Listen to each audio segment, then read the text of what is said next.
Hey, what's up, everybody? Welcome back to News Toast, and I feel like this year has been a little bit rough for physical media. Some different retailers have cut back on their Blu-ray sections, and it just seems like there's a lot of concern for it and its future. Now, personally, I think physical media is still very important. I'm a big physical collector myself, and that's why I'm happy to say that physical media actually got some good news today for a change. So we're going to get into all of that, and then also a response from Microsoft to the FTC. As we learned last week, the FTC accused Microsoft of degrading Xbox Game Pass, and this will actually be one of their primary arguments in court to break up the Activision Blizzard acquisition. Will they actually succeed in that, though?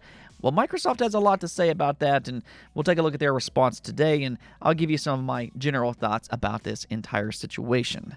To get things started off, though, we actually got a quick update for yesterday's video. The leak was absolutely 100% true. Call of Duty Modern Warfare 3 is slated for Xbox Game Pass tomorrow on July 24th.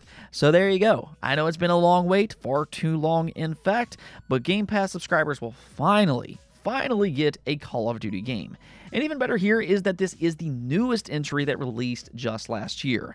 They just put out a big celebration trailer that welcomes Call of Duty to the service. I thought they did a pretty good job, but here's the thing.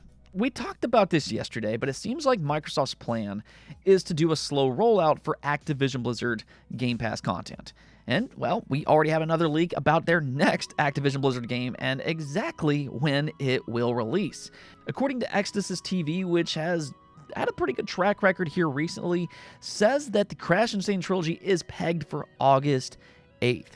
So, I mean, we're talking about just mere weeks away, and if this is true, if you haven't played the Crash Insane trilogy already, please do yourself a favor and check it out when it launches into Xbox Game Pass.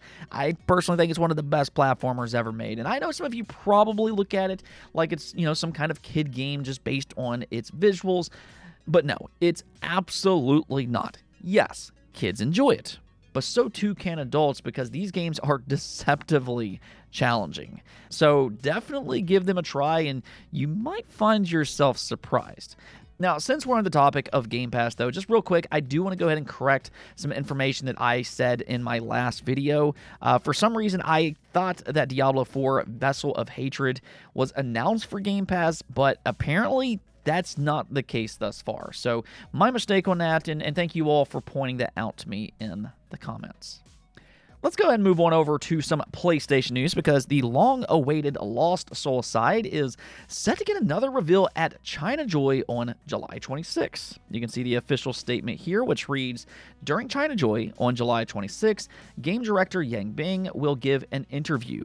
Gameplay will be streamed during that time, so keep your eyes open. Now, the thing is, we kind of know what this game is by this point. We've seen it a number of times already since that original announcement, and I mean, it looks like it has a lot of potential. It looks somewhat similar to Final Fantasy 15. In fact, that's actually for a good reason, though. The director started development for Lost Souls Aside back in 2014 after being inspired by Final Fantasy 15 footage. So if you ever wondered why their visuals look so similar, then there you go. But it's been in development for 10 long years, and, it's gotten a lot of interest since its first reveal, which was also quite a long time ago. Again, it's been a long time, and by this point, the big thing that everybody wants to know is its release date. Can we expect this game to finally release sometime in 2024? And with them showing up at China Joy, they could finally give us that long-awaited release date. Now, if we do get an announcement, though, of course, I'll keep you all posted. But if you're interested in China Joy, which has actually produced a number of exciting announcements in previous years, well, this is just yet another reason to keep it on your radar. Okay, so let's go and get into this Xbox versus FTC fiasco. So last week, the FTC accused Microsoft in a court filing of degrading Xbox Game Pass with price hikes and less features. As we now know, Xbox Game Pass standard for future or elapsed subscribers will no longer get day one releases, and the FTC is using that as evidence that Microsoft is causing consumer harm with the Activision Blizzard acquisition. Yeah, the FTC is actually talking about consumers for a change, which is something they didn't do during their last court case. I know, it's kind of crazy, but honestly, I don't think that they're completely wrong this time. I think on one side, it'll be very difficult for them to blame the price hike on Activision Blizzard alone, just because inflation is absolutely insane right now. And almost every subscription service has risen in price, including their main competitor, PlayStation Plus. So I don't really think the FTC has much of an argument with this specifically, because Microsoft can easily point to those things. But as I said last week, Microsoft might have a tougher time explaining themselves as to why they removed day one releases for that standard Xbox Game Pass tier. That is a very important feature that they took away. Well, we now have a response, and let's just read what they said. They said, earlier this month, Microsoft announced changes to its gaming subscription service, Game Pass, to provide consumers valuable options at different price points. Microsoft is offering a new service tier, Game Pass Standard, which offers access to hundreds of back catalog games and multiplayer functionality for $15 a month. It is wrong to call this a degraded version of the discontinued Game Pass for console offering. That discontinued product did not offer multiplayer functionality, which had to be purchased separately for an additional $10 a month, making the total cost $21. While Game Pass Ultimate's price will increase from $17 to $20 a month, the service will offer more value through many new games available day and date. Among them is the upcoming release of Call of Duty, which has never before been available on a subscription day and date. So they're partially doing what I said that they would last week. They're going to point to Activision content as one way that they have improved the Xbox Game Pass Ultimate subscription, and they're also going to point to the discontinued Game Pass for console. And in court, they're likely going to expand on that topic and make it loud and clear that people who subscribe to that tier will not have that feature removed. They will still get day one games as long as they stay subscribed to the now discontinued Game Pass for consoles. Even more so is that most Xbox Game Pass subscribers are already a part of the Game Pass Ultimate tier, so I think what Microsoft is going to try to do here is they're going to act like Game Pass for console just wasn't enticing enough and that they needed to make some kind of change. To a degree, they can actually make an argument out of that. Xbox Game Pass for console did not include online multiplayer, and it was in kind of a weird spot being between Game Pass Core and Game Pass Ultimate. For anybody who wanted multiplayer, that middle tier just wasn't enticing. So I think that's the biggest reason that people previously opted to get Game Pass Ultimate instead. You know, they would just go and pay the extra amount because they wanted that multiplayer option. However, to go against Microsoft, that doesn't necessarily mean that the new tier that includes multiplayer is a better deal. I think that really just kind of depends on who you ask, because more than likely, a lot of the people who were subscribing to that middle tier just simply don't care about online multiplayer in the first place. A lot of people don't use multiplayer features because they prefer to just play single-player games, so why pay extra?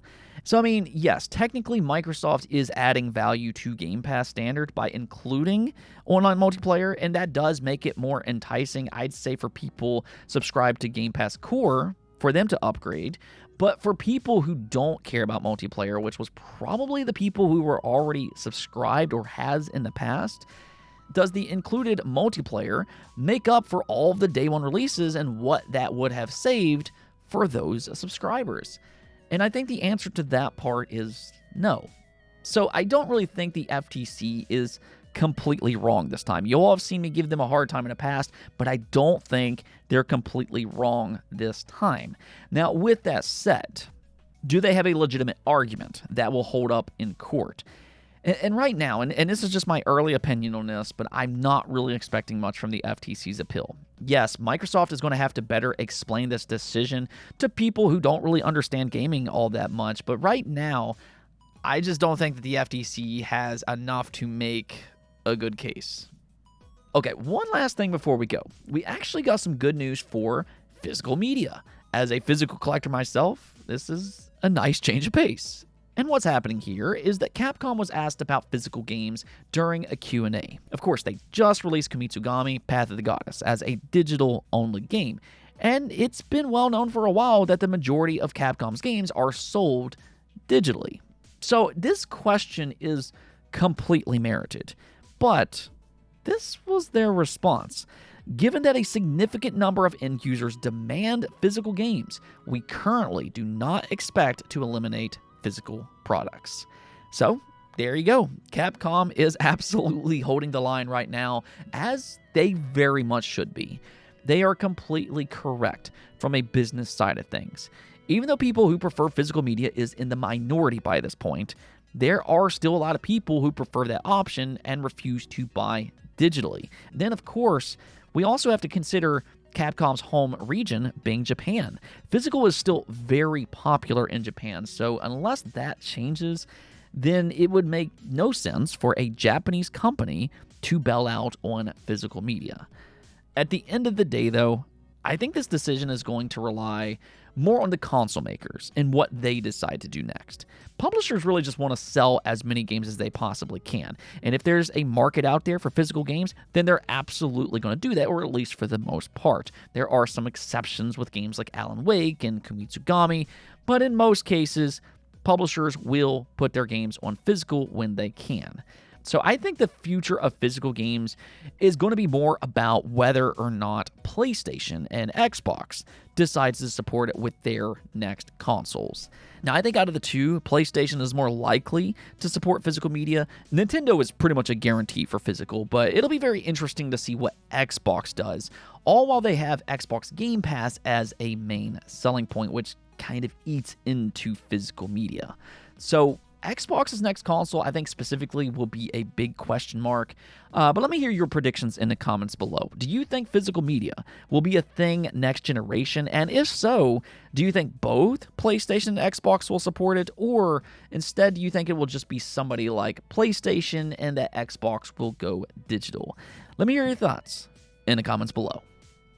Anyways, though, that's going to be it for this episode. But until next time, subscribe and peace out.